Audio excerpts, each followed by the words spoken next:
ایک موقع پر آپ صلی اللہ علیہ وسلم نے نا پچنے لگوائے، پچنے، خون نکلوایا، حجامہ کروایا، اور اپنا خون جو تھا نا ایک صحابی کو دیا کہ جاؤ ایسی جگہ چھپا کر آؤ جہاں کوئی دیکھ نہ سکے۔ وہ باہر گئے اور سوچنے لگے کہ اللہ کے نبی نے فرمایا ایسی جگہ چھپاؤ جہاں کوئی دیکھ نہ سکے، تو کیا کروں؟ انہوں نے پی لیا، حضور صلی اللہ علیہ وسلم کا خون پی لیا۔ واپس آئے، آپ نے فرمایا کیا کر کے آئے بھائی؟ کہ جی ایسی جگہ چھپا کر آیا ہوں جہاں کوئی دیکھ ہی نہیں سکتا۔ آپ نے فرمایا تم نے پی تو نہیں لیا؟ تو حضور میں نے پی لیا۔ آپ صلی اللہ علیہ وسلم نے فرمایا جس کے جسم میں نبی کا خون شامل ہو گیا اس جسم کو جہنم کی آگ چھو بھی نہیں سکتی۔ ہاں، تو جو اعمال حضور صلی اللہ علیہ وسلم کی زندگی سے نکلے ہیں یہ اعمال قیمتی ہے۔ تبلیغ میں یہ محنت ہو رہی کیا دنیا کے مسلمانوں نبی کی اتباع کرو، نبی کا دامن پکڑو، اور اس میں سب سے پہلی چیز نماز ہے۔ سب سے پہلی پوچھ قیامت کے دن کس کی ہوگی بھائی؟ نماز کی۔ کیسے ہر مسلمان نماز پر آ جائے؟ ہمارا وزیر، ہمارا صدر، ہمارا غریب، ہمارا امیر، ہمارا ریڑھی والا، مل مالک، ہمارا مزدور، ہمارا جج، وکیل، سب نماز پر آئیں۔ دیکھو وزیر اعظم بننے کا مطلب یہ تو نہیں ہوتا کہ باپ کا بھی وزیر اعظم۔ اگر کوئی وزیر اعظم بن جائے تو باپ کا کیا ہے؟ بولو، وہ باپ کا تو بیٹا ہی ہے۔ یہ تھوڑا کہ وزیر اعظم بن گیا تو ابا جی بھی سلوٹ ماریں گے اس کو، نہیں، باپ کا تو بیٹا ہی ہے۔ ہم کچھ بھی بن جائیں ہم اللہ کے کیا ہیں؟ بندے۔ ہم کس کے محتاج ہیں؟ بولنے میں کس کے محتاج؟ دیکھنے میں کس کے محتاج؟ سننے میں کس کے محتاج؟ کھانے پینے چبانے نگلنے میں کس کے محتاج؟ سانس لینے میں کس کے محتاج؟ دل دھڑکنے میں کس کے محتاج؟ پلک جھپکنے میں کس کے محتاج؟ ہاتھ پاؤں کی حرکت میں کس کے محتاج؟ کھانا ہضم ہونے میں کس کے محتاج؟ پیشاب پخانے میں کس کے محتاج؟ نیند آنے بیدار ہونے میں کس کے محتاج؟ تو کس کو راضی کرنا ہے؟ کس کی ماننی ہے؟ تو نماز کس کا حکم ہے؟ اللہ کا۔ یہ ہے محنت کہ کیسے مسجدیں آباد ہوں، فجر میں مسجدیں بھر جائیں، آذان پہ بازار بند ہو جائیں، سب مسجدیں ہوں۔ طواف 24 گھنٹے چل رہا ہے اور کب رکتا ہے؟ جب نماز کھڑی تو طواف بھی۔ یا اللہ، آج کھیل نہیں رکتا۔ کیا نہیں رکتا؟ جس نماز کے لیے طواف بند ہو جاتا ہے آج اس نماز کے لیے کھیل بند نہیں ہوگا۔ یہ پریشانیوں کی وجہ ہے۔ تو یہ محنت ہے تبلیغ میں کہ ہر مسلمان نماز پر آ جائے، ہر مسلمان دین سیکھنے پر آ جائے۔ کس پر آ جائے بھائی؟ ہم مسلمان ہیں، ہمارا اللہ ہم سے کیا چاہتا ہے؟ اسلام 24 گھنٹے کی زندگی کا نام ہے۔ 24 گھنٹے کی زندگی کیسے گزارنی ہے؟ گھر میں، بازار میں، لباس کیسا ہو، کمائی کیسی ہو، خرچ کیسا ہو، چلنا کیسے ہے، لیٹنا کیسے ہے۔ ایک صحابی اوندھے لیٹے ہوئے تھے، اوندھے۔ آپ صلی اللہ علیہ وسلم نے فرمایا اس طرح کا لیٹنا اللہ کو ناپسند ہے، اور ایک روایت میں فرمایا یہ لیٹنا تو جہنمیوں جیسا لیٹنا ہے، ایسے نہیں لیٹنا چاہیے۔ لیٹنے کا بھی طریقہ بتایا۔ آپ نے فرمایا دائیں ہاتھ سے کھاؤ، بائیں ہاتھ سے مت کھایا کرو، بائیں سے تو شیطان کھاتا ہے۔ کھانے کا طریقہ، پینے کا طریقہ، لباس کا طریقہ۔ آپ صلی اللہ علیہ وسلم نے فرمایا اللہ لعنت کرے ان مردوں پر جو عورتوں جیسا لباس پہنے، اللہ لعنت کرے ان عورتوں پر جو مردوں جیسا لباس پہنے۔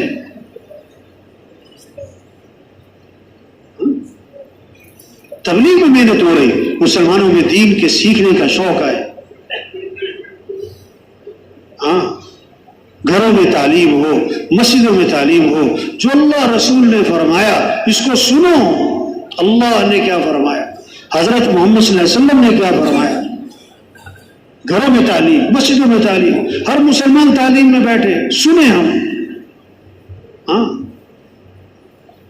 شوق پیدا ہو اعمال کا۔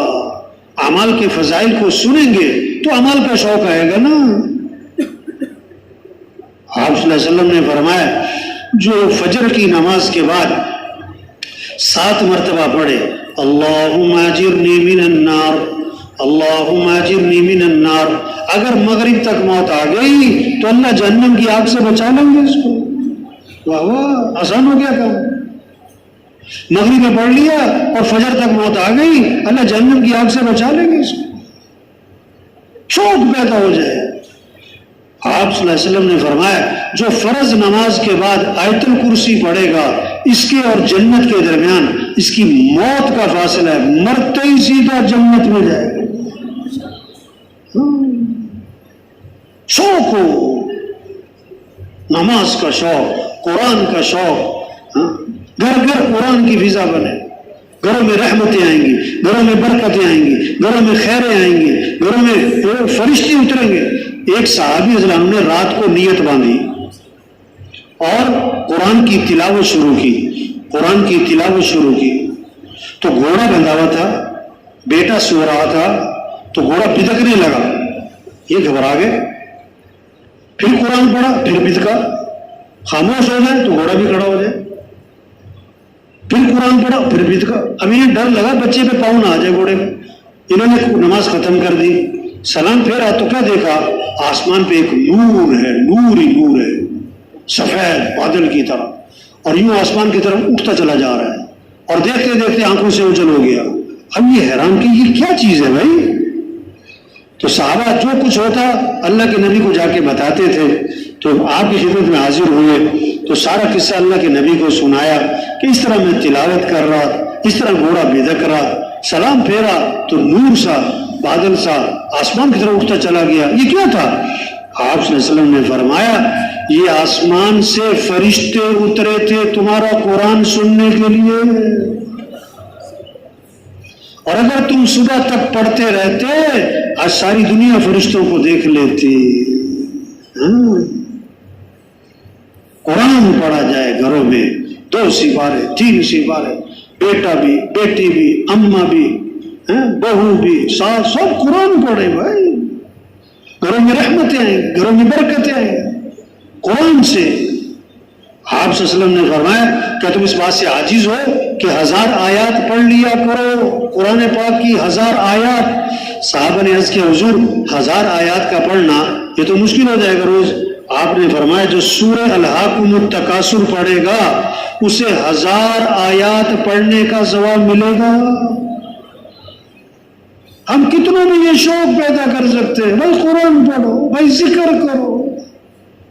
حضور صلی اللہ علیہ وسلم نے فرمایا کیا خوبصورت حدیث ہے اور کیا کمال کے الفاظ ہیں، کلمتان خفیفتان علی اللسان ثقیلتان فی المیزان حبیبتان الی الرحمن سبحان اللہ وبحمدہ سبحان اللہ العظیم، کہ 2 کلمے ہیں زبان پر بہت ہلکے ہیں، قیامت کے دن ترازو میں بڑے وزنی ہیں اور اللہ کو بڑے محبوب ہیں۔ وہ کیا ہیں؟ سبحان اللہ وبحمدہ سبحان اللہ العظیم، سبحان اللہ وبحمدہ سبحان اللہ العظیم۔ آپ بس میں جا رہے، ریل میں جا رہے، گاڑی میں جا رہے، کیا پڑھتے جا رہے؟ سبحان اللہ وبحمدہ سبحان اللہ العظیم، سبحان اللہ وبحمدہ۔ ابھی آپ اٹھ کے یہاں سے جا رہے وضو کی جگہ اور راستے میں کیا پڑھتے جا رہے؟ سبحان اللہ وبحمدہ سبحان اللہ العظیم۔ شوق پیدا ہو۔ آپ صلی اللہ علیہ وسلم نے فرمایا جو کثرت سے درود شریف پڑھے گا جنت میں اسے میرا پڑوس ملے گا۔ کون کون چاہتا ہے نبی کا پڑوس؟ سب چاہتے ہیں نا، تو کیسے ملے گا؟ ہاتھ کھڑا کرنے سے کیسے ملے گا؟ جو کثرت سے کیا درود شریف پڑھے گا، اور علماء نے لکھا جو 300 دفعہ پڑھے گا کثرت میں آ جائے گا۔ اب 300 دفعہ درود شریف پڑھنے میں کتنا وقت لگتا ہے؟ 10 منٹ زیادہ سے زیادہ۔ چھوٹا سا درود شریف لے لو آپ، صلی اللہ علی النبی الامی، صلی اللہ علی النبی الامی، صلی اللہ علی النبی الامی۔ جیسے مٹھائی کھاتے مزہ آتا ہے نا، گلاب جامن کا نام سن کے منہ میں، تو حضور صلی اللہ علیہ وسلم پر درود پڑھتے ہوئے زبان پہ کیا ہو، مٹھاس محسوس ہو، حلاوت محسوس ہو، لذت محسوس ہو۔ اور ایک فضیلت تو کمال کی ہے درود شریف کی، بلکہ سب سے بڑی فضیلت درود شریف کی کیا؟ آپ صلی اللہ علیہ وسلم نے فرمایا کہ روشن رات اور روشن دن، یعنی جمعے کی رات اور جمعے کا دن، اس میں کثرت سے میرے پر درود بھیجا کرو، کیونکہ تمہارا درود میرے پر پیش کیا جاتا ہے۔ اور آگے پتہ کیا فرمایا کہ جب تم میرے پر درود بھیجو گے تو میں تمہارے لیے دعا کروں گا اور میں تمہارے لیے استغفار کروں گا۔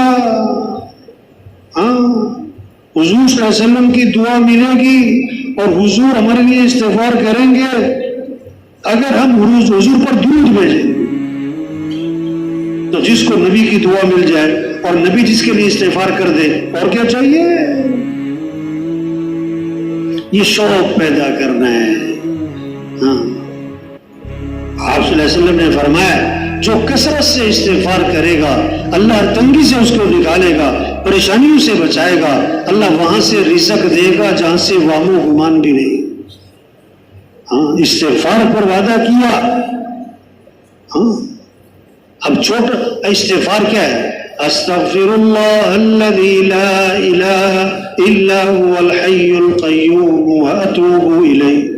مختصر کرنا ہے استغفر اللہ ربی من کل ذنب واتوب الیہ، اور مختصر کرنا ہے استغفر اللہ استغفر اللہ استغفر اللہ۔ اچھا، قرآن میں اللہ نے الفاظ بتائے کہ کیسے معافی مانگو، کہ یوں کہا کرو